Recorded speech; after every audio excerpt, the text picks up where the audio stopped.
Races topic గురించి చెప్పుకుందాం.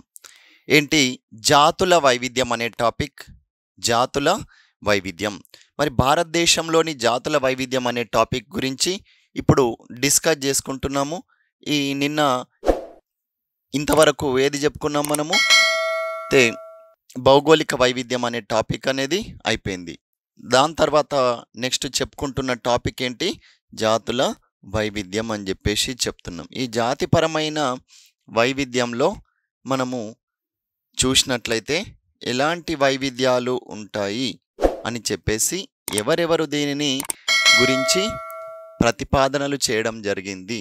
జాతి వైవిధ్యం, భిన్నత్వంలో ఏకత్వం భాగంగా, భిన్నత్వంలో ఏకత్వం అనే టాపిక్లో భాగంగా జాతిపరమైన వైవిధ్యం గురించి డిస్కస్ చేస్తున్నాం. ఈ జాతిపరమైన వైవిధ్యాలలో ఏంది? Race diversity.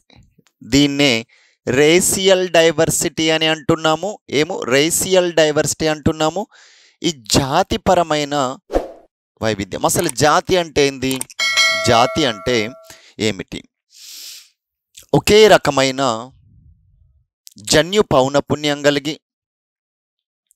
ఒకే రకమైన శారీరక లక్షణాలైన తల మరియు ముక్కు, నాసికా నిర్మాణము లాంటి ముక్కు మరియు దవడలు ఇలాంటి, మరియు ఒక ఆల్మోస్ట్ సిమిలర్గా హైట్లో ఉన్నవాళ్ళు, అయితే పూర్తిగా ఎత్తుగా, అయితే పూర్తిగా మధ్యస్థంగా, పూర్తిగా పొట్టిగా, మరియు బ్లాకిషా, బ్రౌన్ కలరా, బ్లాక్ కలరా, జస్ట్ లైక్ ఎల్లోయిషా ఇది అనే లక్షణాలను పోలి ఉండి, వారి హెయిర్ స్టైల్తో మొదలుకొని అన్ని రకాల శరీరం పైన జుట్టు ఏ విధంగా ఉంది, ఇలాంటి అన్ని రకాలైన ఒకే సిమిలర్ సారూప్యత కలిగిన లక్షణాల యొక్క సమూహంనే జాతి అని అంటున్నాం. ఈ జాతి వారు ఒక భౌగోళిక పరిస్థితుల్లో నివసించి ఒకే రకమైన జన్యు పౌనపుణ్యము, ఒకే రకమైన శారీరక ఫిజికల్ అటైర్, శారీరక లక్షణాలు కలిగి ఉన్న ఒక ప్రదేశంలో నివసించి ఉండే ఒక రకమైన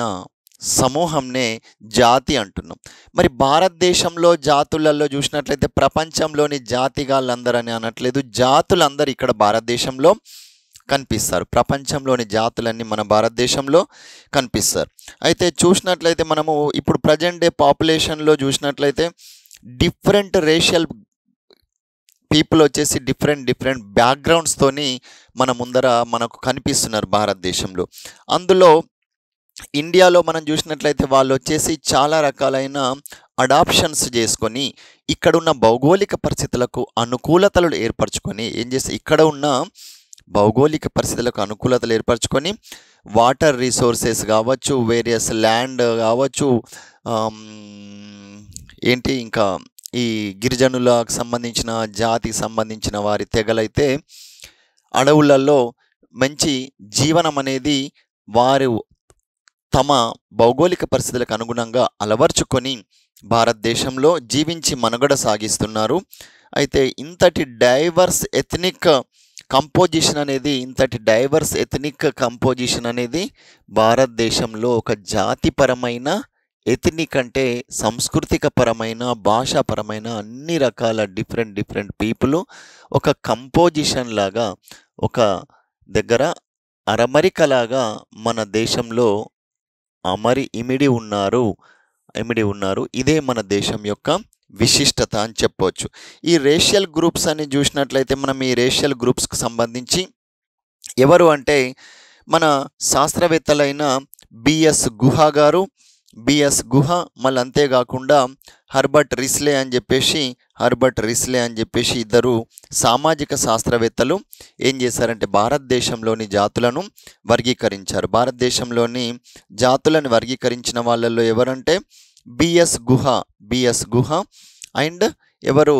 హర్బర్ట్ రిస్లే. ఈ జాతుల వర్గీకరణ వచ్చేసి బిఎస్ గుహ వర్గీకరణ, హర్బర్ట్ రిస్లే వర్గీకరణ. ఒక్కొక్కరి గురించి చెప్తాం మనము. గుహ ప్రకారం ఎన్ని రకాల జాతులు ఉన్నాయి, మరియు రిస్లే ప్రకారం ఎన్ని రకాల జాతులు ఉన్నాయని చెప్పేసి వర్గీకరిస్తే గుహ ప్రకారము 6 రకాల జాతులు ఉన్నాయి. హెర్బర్ట్ రిస్లే ప్రకారము 7 రకాల జాతి సమూహాలు భారతదేశంలో కనిపిస్తున్నాయి. ఓకే, గుహ ఎన్ని గుహలు ఉన్నాయి? 6 ఉన్నాయి. రిస్లే సాత్లే అంటే 7 రిస్లే సాత్.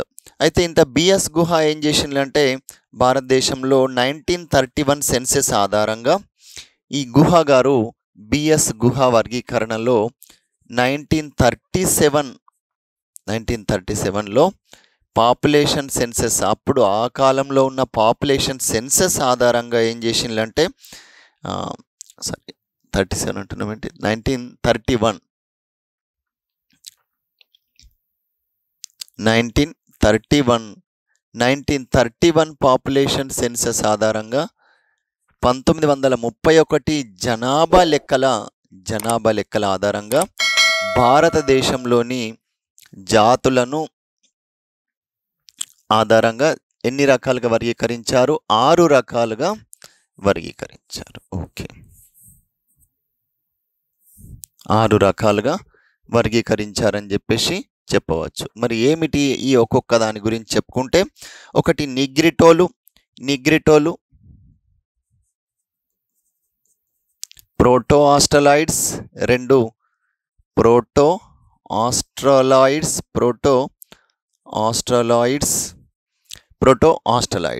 మూడవది వచ్చేసి మంగోలాయిడ్స్, 3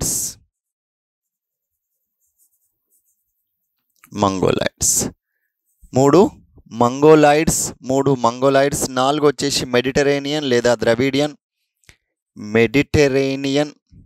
మెడిటరేనియన్ ఈయన ప్రకారం.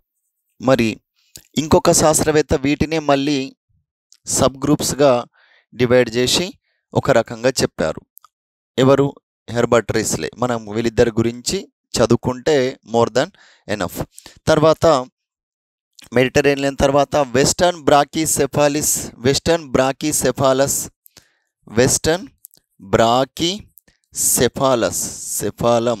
కపాలం పుర్రె, బ్రాకీసెఫాలస్, వెస్టర్న్ బ్రాకీసెఫాలస్ అని చెప్పేసి.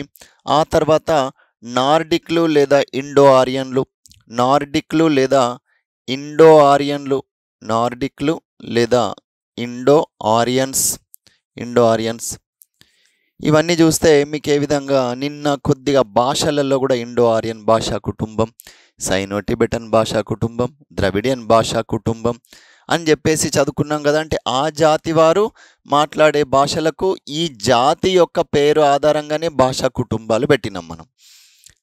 ఇది చాలా ఫుల్ ఇన్ఫర్మేషన్తో మనం చదువుకున్నాం. ఒక్కసారి వాటిని రివిజన్ కూడా చేయండి.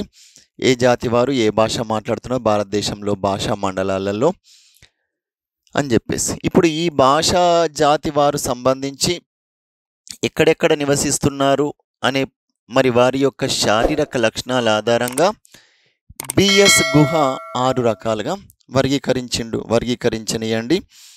అయితే వాళ్ళ యొక్క ఆక్యుపేషన్స్ ఆధారంగా చూసినట్లయితే నీగ్రిటోస్ ఏం చేశారు అని చెప్పేసి ఇప్పుడు నీగ్రిటోస్తోని స్టార్ట్ చేసి ఒక్కొక్కరి గురించి చెప్పుకుంటాం. అయితే దీనికి సంబంధించి మీరు వింటూ ఉన్నప్పుడు మీ ఫోన్ తీసి ఏం చేయండి అంటే నీగ్రిటోస్ ఇమేజెస్ అని చెప్పి సెర్చ్ చేయండి. ఆ ఇమేజెస్లో ఎలా ఉంటే మనం చెప్తున్నది మీరు వింటూ ఉండండి. నేను కూడా మీకు ఇక్కడ ఇమేజ్ కూడా సూచిస్తాను.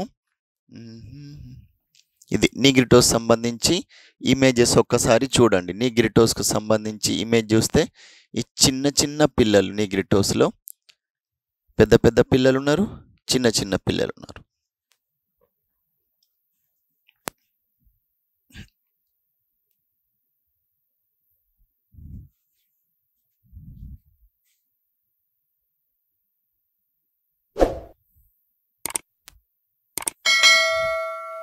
ఇప్పుడు నీగ్రిటో ఈ చిన్న అమ్మాయిని చూసినట్లయితే పాప.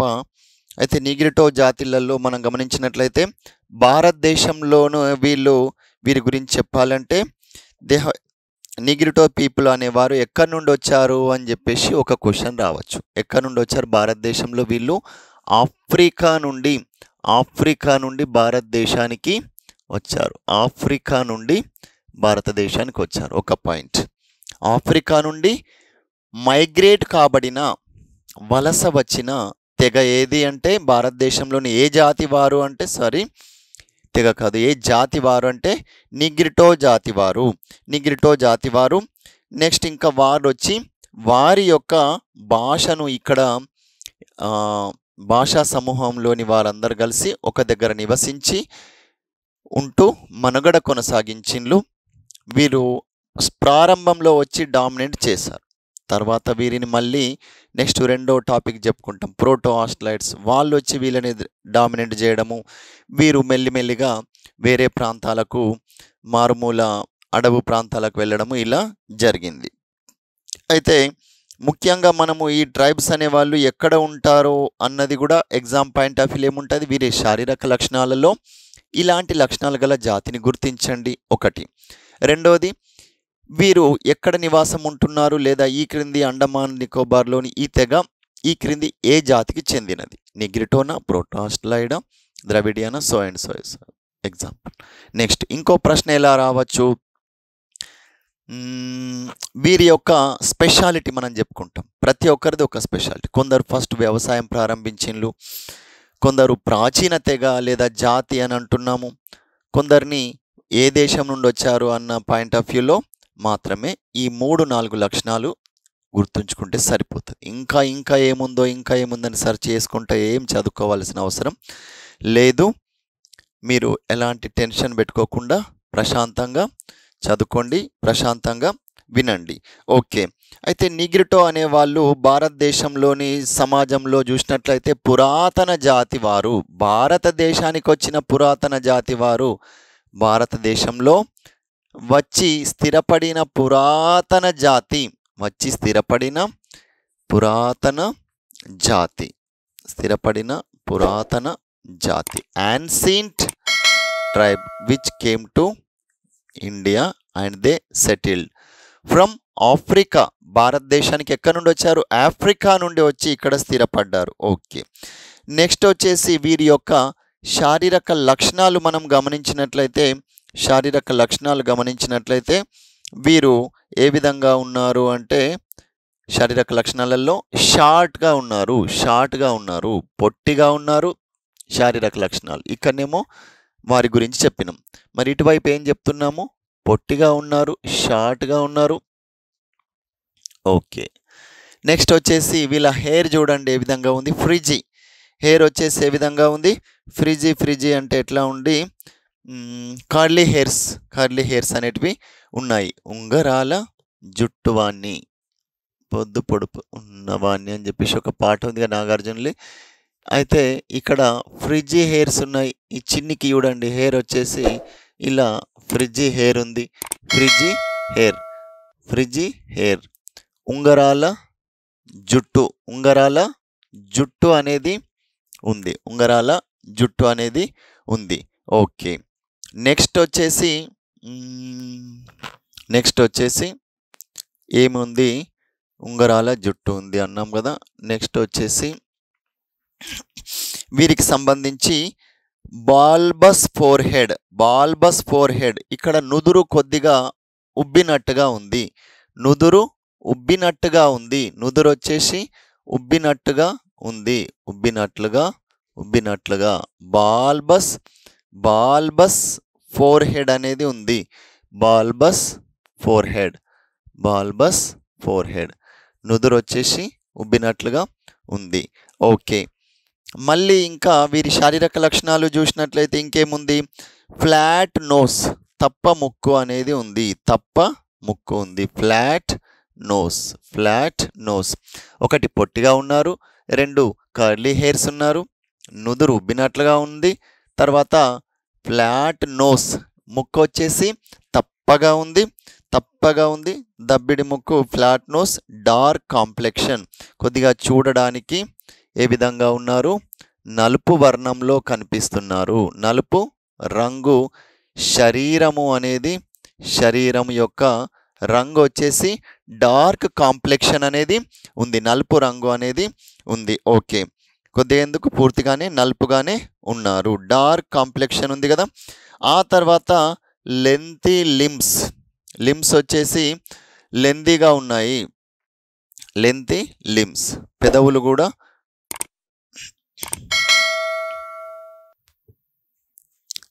Lengthy limbs.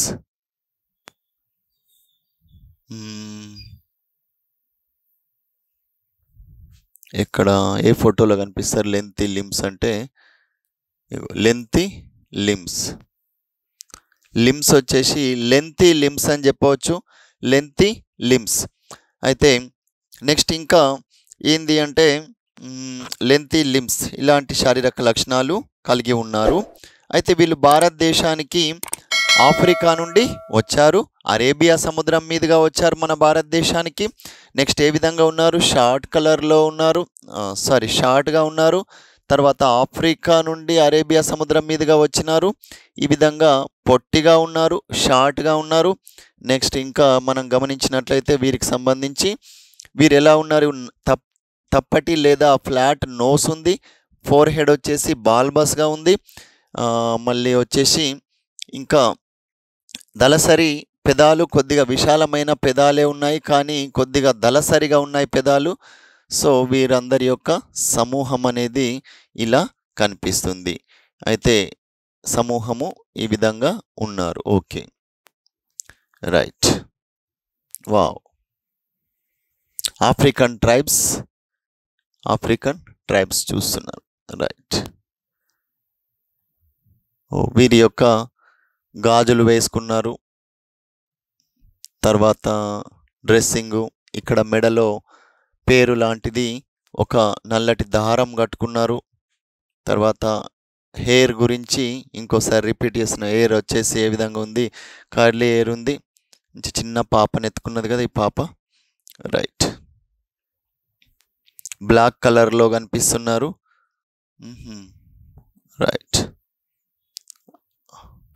ఓ, గుడ్ బాయ్. Okay, right. మంచి బాలుడు ఉన్నాడు ఇక్కడ. షిటి బాలుడు, baby Negrito of the Philippine island. ఫిలిప్పైన్స్లో ఉన్న బేబీ నిగ్రిటో. ఎక్కడున్నారా చిన్న? ఫిలిప్పైన్స్లో ఉన్న బేబీ నిగ్రిటో. ఎటు వెళ్ళిండు బేబీ నిగ్రిటో?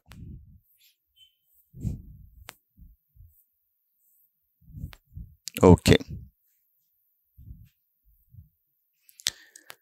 రైట్. అయితే వీరికి సంబంధించి మనము ఈ తెగకు సంబంధించిన వారి గురించి ఇలాంటి ఫొటోస్లో మీరు చూడడం జరిగింది.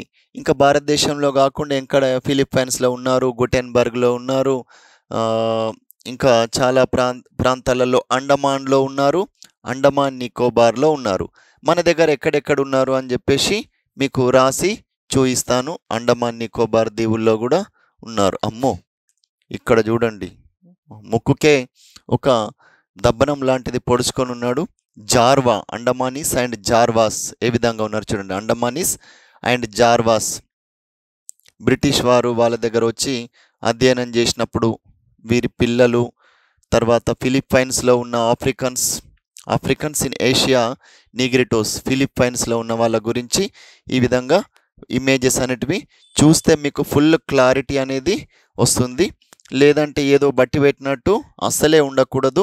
ఒక 2 నిమిషాలు ఎక్కువైనా ఒక్కసారి సింక్ అవుతే ఈ సొసైటీ అనేది మనకు మైండ్లో సింక్ అవుతుంది. లేదంటే బట్టి పెట్టి మళ్ళీ కొత్తగా చదివినట్టు అనిపిస్తుంది.